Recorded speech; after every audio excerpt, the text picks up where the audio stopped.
It's very hard to truly say, like, is there like a true definition of purpose, but you make HR purposeful with the organization that you work with.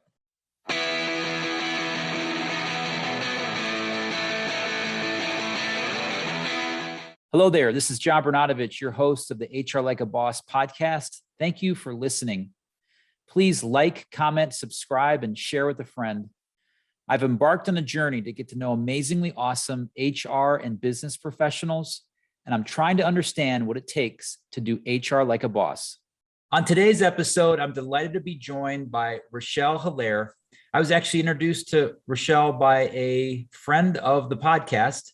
Rachelle, welcome to the HR Like a Boss podcast. Thanks, John. I'm glad to be here. Pretty exciting. Tell me what you would describe as the purpose of human resources. For me, in a nutshell, it definitely starts off with making sure that your employee productivity with your company is strong, being that liaison between employees and the operations, right? So emulating a process where you support the company to make sure that the organizational structure, the culture is important, and just making sure that the company takes care of their people, right? Without people, the company will not be successful. It's very hard to truly say, like, is there like a true definition of purpose, but you make HR purposeful with the organization that you work with, right? A lot of people are like, well, yeah, HR is just there as a support group. No, we're up there, with the C-suite. We are there at the table. We're making sure that we're the consultants of the team and overall protecting, the company and its assets. So at the end of the day, we have a very strong hand when it comes to HR, and it's important that, we are purposeful and we make strong decisions with the company. And I wonder how, from an HR standpoint, you can support managers and their employees to run toward accountability and look toward being passionate about getting better at what they do. Yeah, so that's very important. So for me, like when it comes to accountability, it's just being resilient, right? So as leaders versus the employees, it starts from the beginning. When you first onboard a new person, you make that commitment as a leader to that new hire to make sure that their entire career is successful from day one. Sometimes when I'm interviewing applicants, I said, hey, yeah, you did apply to this position. You're interviewing us as a company as well. Is this the right fit and culture for you? At the end of the day, when it comes to managers holding that commitment to that employee, it's very hard. Some people don't like accountability. Some people try to veer away from it. A lot of people say, hey, go to HR to, consult with me and help me through the situation. Employees, you have to guide them to understand, like, hey, sometimes you're at fault and you have to own up to your decisions. That conflict resolution, that's what we're here for, making that balance between the manager and the employee to ensure that both parties understand the balance of accountability. There's sometimes I make mistakes, you got to own up to it, but you work through it to make sure it's an experience and a teachable moment, than rather saying, I'm not doing it, I'm hands off, I want no parts of it. And it's hard, but it makes you stronger as a leader as well as an employee. That's what makes your performance grow for you to be successful in your careers. So it's a two-way street.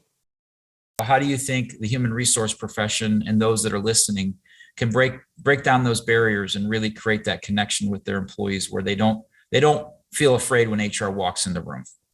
HR we juggle so many different hats. So you just have to hold firm at the end of the day to break that barrier. Be credible. Situations that companies are faced with, especially coming off the end of this pandemic, there's a lot of stigmas that sometimes leaders just don't want to deal with. And they say, oh, just go to HR, they'll handle it for you. Or there's times where that leader will come to HR for consulting and you walk them through the process or you walk them through the situation and say, hey, okay, as leader, you own this. Now you need to go back to that employee and go through the situation.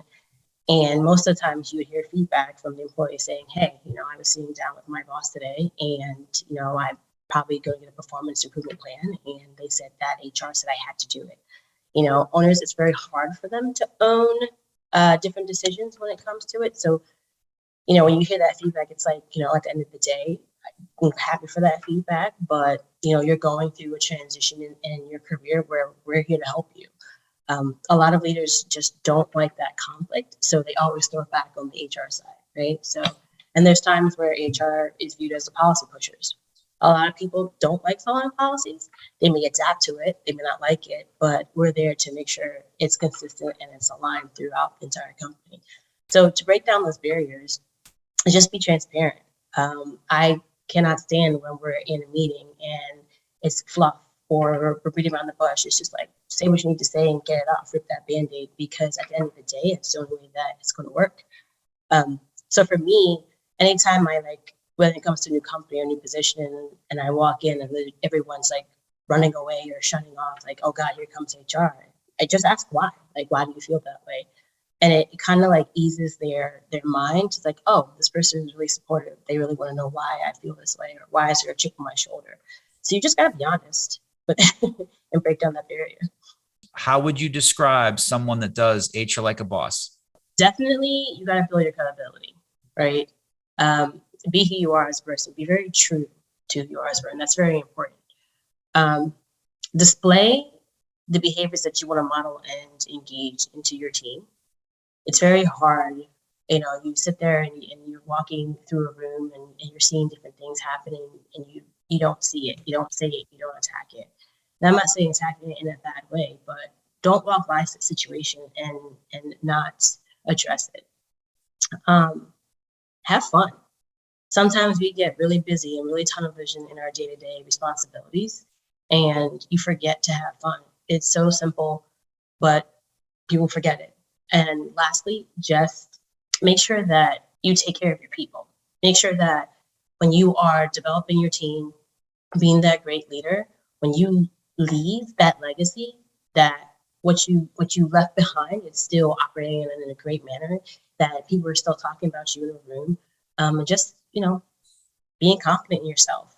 Like HR like a boss, that's a really good term because a lot of people can and cannot do it. A lot of people take it to be like, oh, this person may be like egotistic or full of themselves, but own it. Own the room. When you walk into that room, be that boss. Cannot thank you enough for being on the podcast. What an excellent interview this was. I hope that all of our guests are like you coming forward because you set the bar. That was an awesome job. Thank you. Thank you, John. This was a great episode. It was so much fun. Thank you for checking out the HR Like a Boss podcast. If it resonates with you, please consider leaving a rating and review. And better yet, subscribe and share with a friend. Until next time, let's continue to aspire to do amazingly awesome HR.